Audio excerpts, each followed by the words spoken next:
Zero to hero की series में मैं आपके लिए लेकर आई हूँ कुछ स्पेशल कंजंक्शन जिसका यूज करके आप अपने डे टू डे लाइफ के सेंटेंसेस बहुत ही आसानी से और बिल्कुल करेक्ट तरीके से बना सकते हैं। जी हाँ, मैं आपके लिए लेकर आई हूँ कुछ एडवर्सेटिव कंजंक्शंस। अब एडवर्सेटिव कंजंक्शंस क्या होते हैं, क्या क्या इनका यूज होता है, कैसे यूज करना है, सब के सब मैं इस क्लास में बताने वाली हूँ। गाइस आपको वीडियो के एंड तक जरूर से बने रहना है क्योंकि ये कुछ ऐसे कंजंक्शंस है जो दिखने में बहुत छोटे हैं लेकिन बड़े काम के हैं। आप अगर इनका यूज करना सीख जाते हैं तो डे टू डे लाइफ के सेंटेंसेस बनाना आप लोगों के लिए बहुत ही ज्यादा आसान हो जाता है। देखिए एंड बट देखने में काफी इजी लग रहे हैं। While, whereas, however, still, nevertheless, nonetheless, although, though, even if, even though. तो सारे के सारे कंजंक्शंस कहीं ना कहीं अगर हम इन्हें देखें तो सेम लगते हैं देखने में। इनका यूज भी कहीं ना कहीं सेम होता है लेकिन सब में थोड़ा थोड़ा अंतर होता है। हमें कहाँ कब यूज करना है सब के सब मैं आज की इस क्लास में बताने वाली हूँ। सो गाइस वीडियो का एंड तक जरूर बने रहिएगा। Let's begin. सो गाइस बात कर लेते हैं एडवर्सेटिव कंजंक्शंस क्या होते हैं। मैं आज के इस क्लास में आपको ऐसे कंजंक्शन बता रही हूँ जो कंट्रास्ट बताते हैं। अब कंट्रास्ट क्या होते हैं, एडवर्सेटिव कंजंक्शन किसको बोलते हैं या कंट्रास्ट किसको बोलते हैं। देखिए जब आपका पहला सेंटेंस पॉजिटिव है और दूसरा सेंटेंस नेगेटिव है, पहले तो आप ऐसे समझ सकते हैं कि अगर आपका एक सेंटेंस पॉजिटिव है और दूसरा सेंटेंस नेगेटिव है मतलब कहीं ना कहीं वो कंट्रास्ट को बता रहे हैं। जैसे मान लीजिए मैंने कहा कि भले ही वो अमीर है लेकिन फिर भी वो कंजूस है, तो एक तरफ तो मैंने ये कहा कि भले ही वह अमीर है लेकिन दूसरी साइड मैंने उसे कंजूस बताया। तो हुआ ना यहाँ पर कंट्रास्ट, विरोधाभास की बात यहाँ पर हो रही है कि पहली बात तो ये कि वह अमीर है लेकिन दूसरी तरफ वह कंजूस भी है। तो जब ऐसे सेंटेंसेस बनाते हैं जिसमें एक होता है पॉजिटिव और दूसरा होता है नेगेटिव तो वहां पर हमें ये वाले सारे के सारे कंजंक्शंस की जरूरत पड़ती है। तो आज हमारा टॉपिक यही वाले कंजंक्शंस को पढ़ने का है। तो गाइस आप लोग बस वीडियो के एंड तक बने रहिएगा। सारे एग्जाम्पल्स मैं आपको दूंगी, हर एक कंजंक्शन का रूल्स मैं आपको बताते चलूंगी, आप साथ साथ प्रैक्टिस करते चलिएगा और लिखते चलिएगा। तो सबसे पहला कंजंक्शन हमारा दिया हुआ है बट, जो कि काफी ज्यादा इजी है। अब देखिए बट मतलब होता है लेकिन, ठीक है, आप सभी को पता है लेकिन, किंतु, परंतु। तो बट मतलब हो गया लेकिन। इसका यूज आप सभी जानते हैं, मुझे ज्यादा डिटेल में जाने की जरूरत नहीं है। जैसे कि आई लव डॉग्स, मुझे डॉग्स पसंद है, बट आई हेट कैट्स। तो यहाँ पर कंट्रास्ट हो रहा है, मतलब विरोधाभास हो रहा है कि मुझे डॉग्स पसंद है, एक तरफ तुम बता रहे हो मुझे डॉग्स पसंद है लेकिन मुझे कैट्स पसंद नहीं है। तो लेकिन के लिए हमने सिंपली यहाँ पर बट का यूज किया है।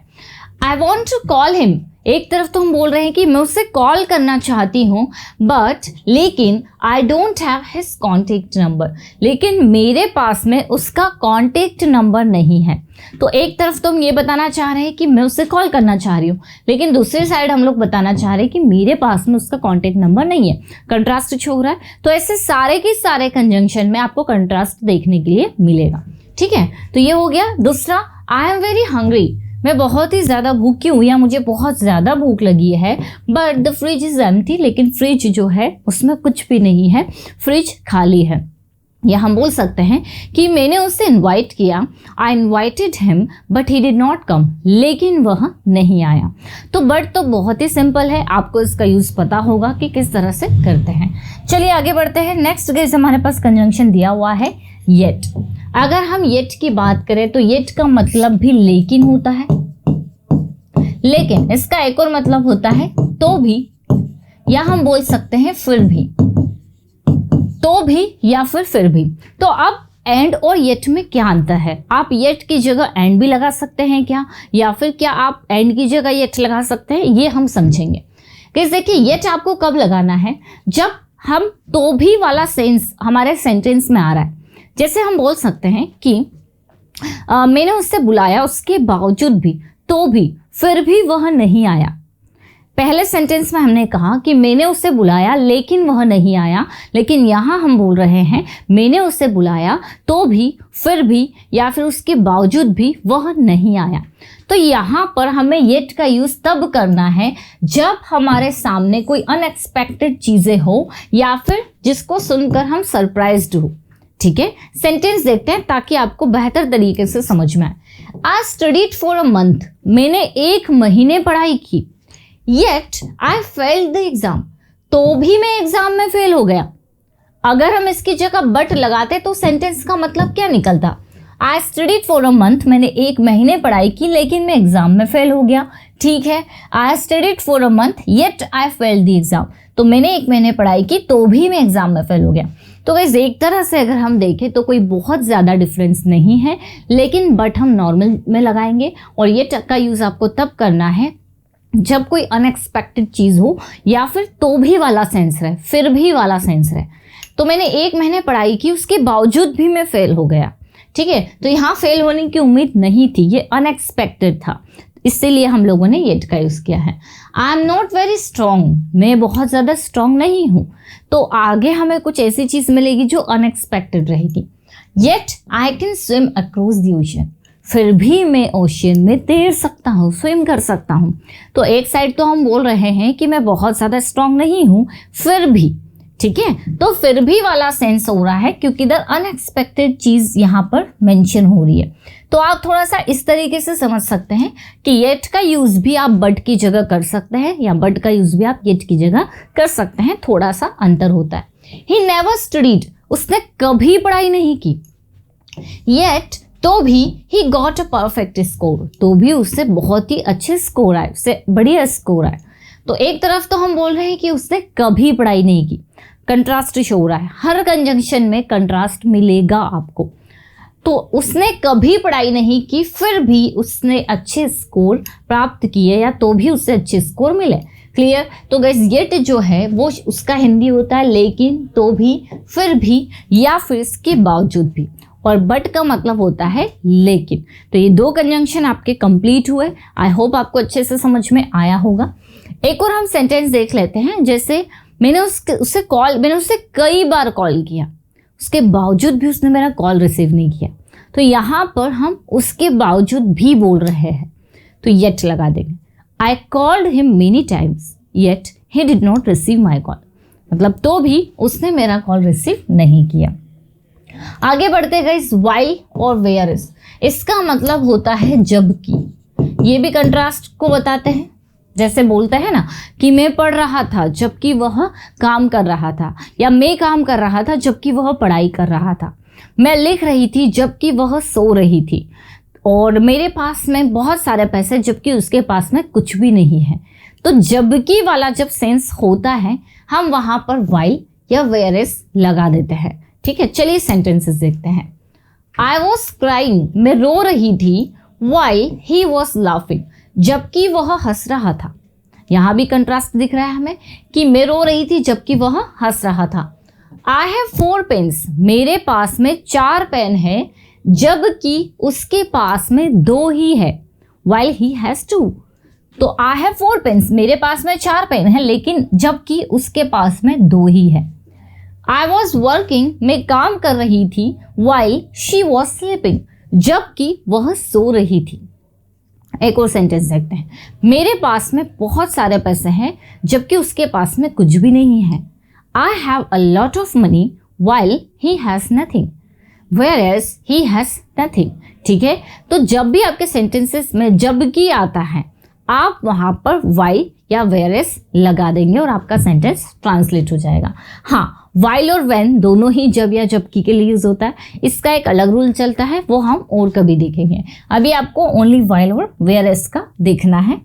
हाउएवर, अब गाइस हाउएवर मतलब क्या होता है? देखिए, हाउएवर का मतलब भी होता है लेकिन, तो भी, या फिर भी। सारे कंजंक्शंस ऑलमोस्ट आपको सेम देखने के लिए मिलेंगे, बट कहीं ना कहीं वो राइटिंग में, स्पोकन में अलग अलग तरह से यूज होता है। जैसे हाउएवर का मतलब भी लेकिन होता है, जहां हम बट यूज करते हैं वहां हम हाउएवर भी यूज कर सकते हैं। तो फिर इसमें क्या अंतर है? जैसे कि पहली चीज़ ये कि हाउएवर जो है वो अलग अलग तरह से यूज़ होता है। वो सेंटेंस के स्टार्टिंग में भी यूज़ हो जाता है। हाउएवर आप सेंटेंसेस के स्टार्टिंग में भी लगा सकते हैं, लेकिन जो बट है वो सेंटेंस के स्टार्टिंग में कभी नहीं लगता है, वो हमेशा सेंटेंस के बीच में ही लगता है। दूसरा, हाउएवर के बाद में कॉमा आता है, लेकिन बट जो है उससे पहले कॉमा आता है। तो कहीं ना कहीं थोड़ा सा अंतर होता है। दूसरा, अगर हम देखें तो हाउएवर जो है वो ज़्यादा फॉर्मल है बट से। मतलब अगर हम हाउएवर और बट के अंतर को समझे तो हाउएवर बट से ज़्यादा फॉर्मल है, बाकी कोई बहुत ज़्यादा डिफरेंस नहीं है। चलिए सेंटेंसेस देखते हैं। लेकिन, तो भी, फिर भी। आई डोंट लाइक हिम, मुझे वह पसंद नहीं है। हाउएवर, तो भी I agree that he is a good manager, तो भी मैं सहमत हूँ कि वह एक अच्छा मैनेजर है। तो आई डोंट लाइक, मुझे वो पसंद नहीं है, तो भी मैं इस चीज़ से सहमत करता हूँ कि वह एक अच्छा मैनेजर है। She is the best student in the school, वह स्कूल में एक अच्छी स्टूडेंट है। हाउएवर, तो भी she doesn't do homework on time, लेकिन फिर भी वह टाइम पर होमवर्क नहीं करती है। क्लियर?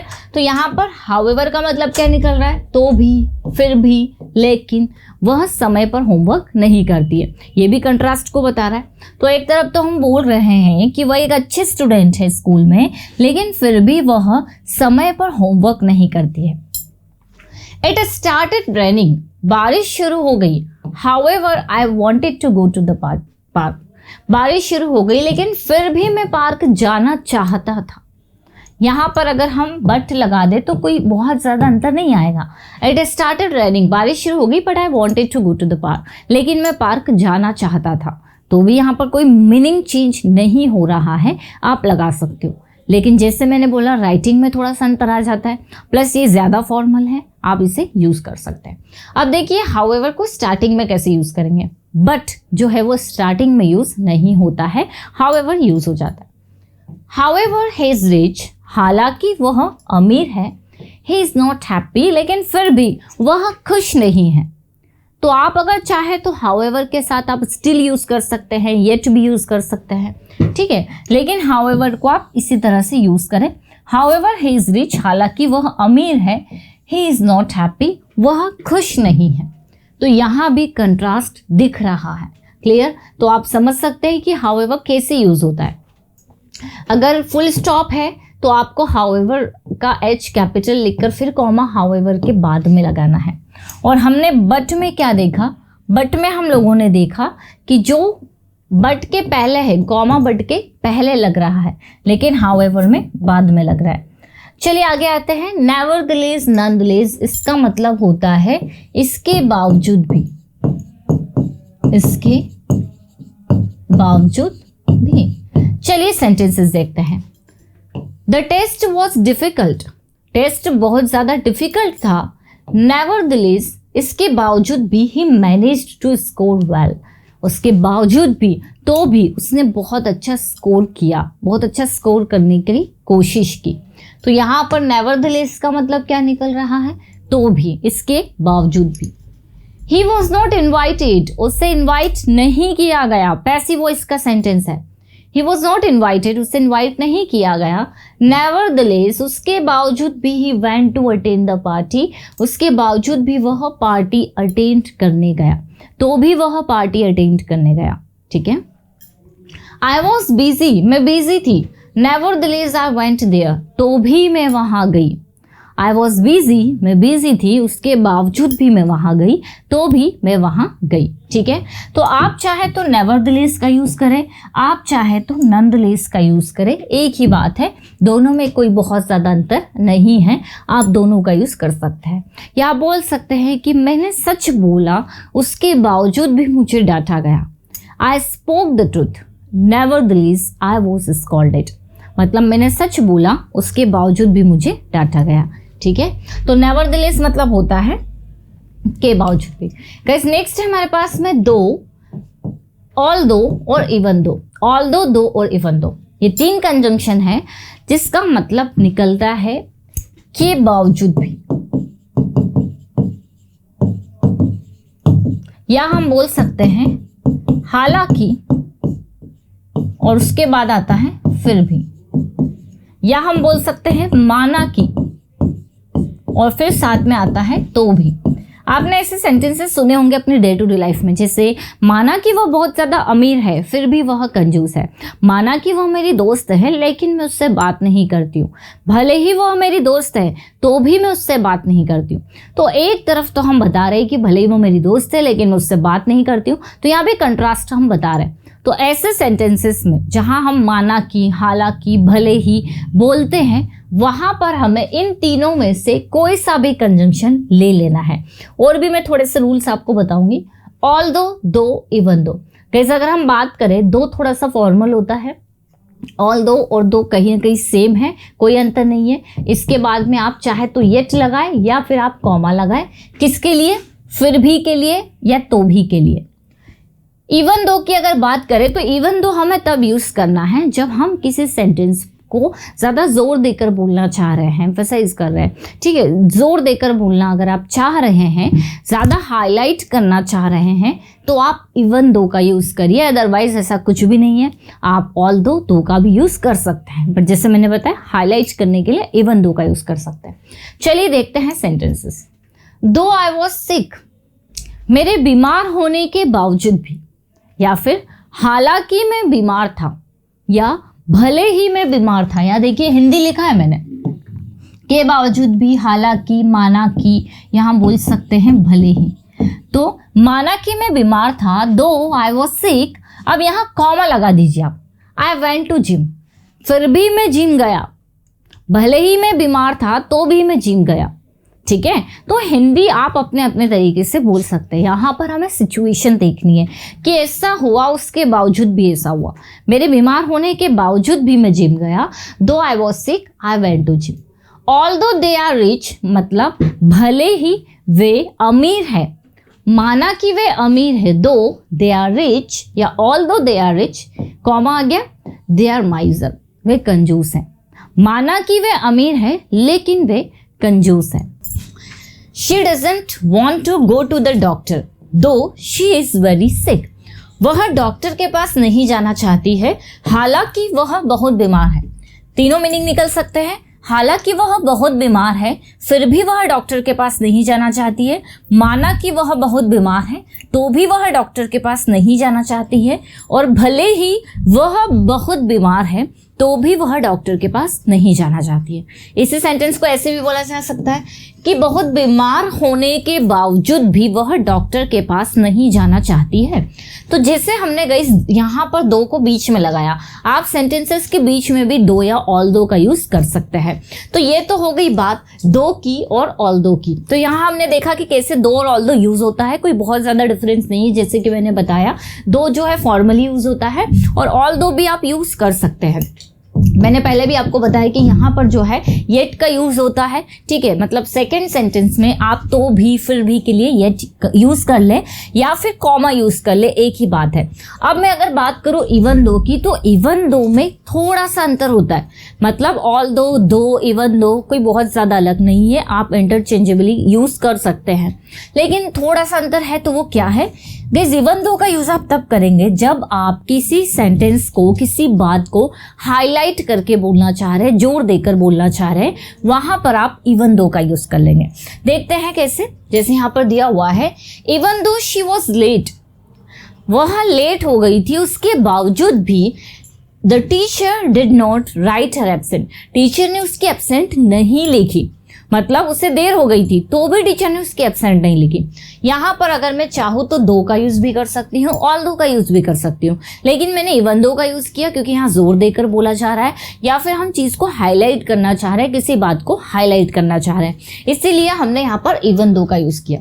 सो गाइस ये जो कंजंक्शंस हैं, ऑल दो, दो, इवन दो, ये बहुत ही ज़्यादा इंपॉर्टेंट है क्योंकि हर बार हम सेंटेंस को बट लगाकर नहीं बोल सकते।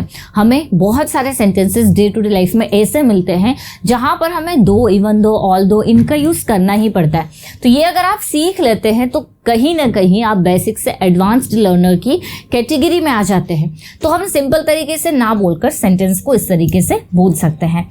अब गाइस हम लोग बात कर लेते हैं इवन इफ की। चार कंजंक्शन एक जैसे हैं, दो, ऑल दो, इवन इफ। अब इवन इफ कब यूज होगा? इसका मतलब भी वही होता है, के बावजूद भी या तो भी, फिर भी। लेकिन गाइस ये यूज होगा फ्यूचर कंडीशन के लिए। अब यहाँ पर इफ लग गया है, मतलब यहाँ पर एक कंडीशन आ गई, एक शर्त आ गई कि अगर ऐसा हुआ तो ही ऐसा होगा, अगर ऐसा होगा उसके बावजूद ही ऐसा होगा, तो ही ऐसा होगा। तो यहाँ पर हमें इवन इफ का यूज करना है। दूसरा मैंने आपको बताया फ्यूचर कंडीशन, मतलब इनकम्प्लीट एक्शन, जो एक्शन अभी कंप्लीट नहीं हुआ, फ्यूचर की कंडीशन के लिए बात करें कि अगर ऐसा हुआ तो ही ऐसा होगा, लाइक दिस। जैसे even if you become rich, भले ही अगर तुम अमीर बन जाओ, भले ही तुम अमीर बन जाओ, तो भले ही भी बोल सकते हैं, या अमीर बन जाओगे उसके बावजूद भी you will not help others, तुम दूसरों की मदद नहीं करोगे। तो पहला तरीका इवन इफ को समझने का कि ये हमेशा हम फ्यूचर कंडीशन को लेकर बात करेंगे कि ऐसा हो जाएगा तो भी ऐसा होगा या ऐसा नहीं होगा, लाइक दिस। दूसरा, इसके रिजल्ट पर असर नहीं पड़ता। आपका पहला सेंटेंस कुछ भी है लेकिन इसका जो रिजल्ट रहेगा उस पर असर नहीं पड़ेगा कि तुम भले ही कितना भी कुछ कर लो ऐसा नहीं होगा, भले ही तुम ऐसा कर लो ऐसा होगा, लाइक दिस। तो इसके रिजल्ट पर असर नहीं पड़ता। दूसरा, हम फ्यूचर के बारे में बात करते हैं कि भले ही ऐसा हो जाएगा लेकिन ऐसा नहीं होगा। तो इवन इफ के बाद, अगर आपने कंडीशनल सेंटेंसेस पढ़े तो आपको पता होगा इफ के बाद फ्यूचर नहीं लगता है, वैसे इफ के बाद फ्यूचर नहीं लगेगा, बाद वाले सेंटेंस में फ्यूचर टेंस बना लेंगे। तो even if you become rich, भले ही तुम अमीर बन जाओगे लेकिन तुम दूसरों की मदद नहीं करोगे। Even if you go to gym, भले ही तुम जिम चले जाओगे, you can't make your body, तुम तुम्हारी बॉडी नहीं बना सकते हो, भले ही तुम जिम चले जाओ। इवन इफ इट रेन्स, भले ही बारिश हो जाए या भले ही बारिश होगी, I will go to market, मैं मार्केट जाऊंगा। क्लियर? तो इवन इफ आपको फ्यूचर कंडीशन के लिए यूज करना है गाइस, बहुत ही ज्यादा सिंपल है। तो आज की हमने क्लास में गाइस सारे के सारे ऐसे कंजंक्शंस देखे जो ये सारे कंजंक्शंस कंट्रास्ट बताते हैं, विरोधाभास को बताते हैं, और ये सारे के सारे कंजंक्शंस बहुत ही ज़्यादा इंपॉर्टेंट है। स्टिल का यूज भी होता है फिर भी तो भी के सेंस में, जैसे I called him still he did not receive my call, मैंने उससे कॉल किया फिर भी उसने मेरा कॉल रिसीव नहीं किया। ठीक है, इस तरह से स्टिल का यूज होता है। आई होप गाइस ये सारे के सारे कंजंक्शंस आप लोगों को समझ में आ गए होंगे। अगर वीडियो अच्छा लगा है लाइक ज़रूर करिएगा और कॉमेंट करके बताइएगा कि कैसा लगा आपको ये सेक्शन, और अगर इसी तरह से और भी क्लासेस चाहिए तो कॉमेंट सेक्शन में ज़रूर बताइएगा। मिलते हैं हम लोग अपनी नेक्स्ट क्लास में। Till then bye bye, take care.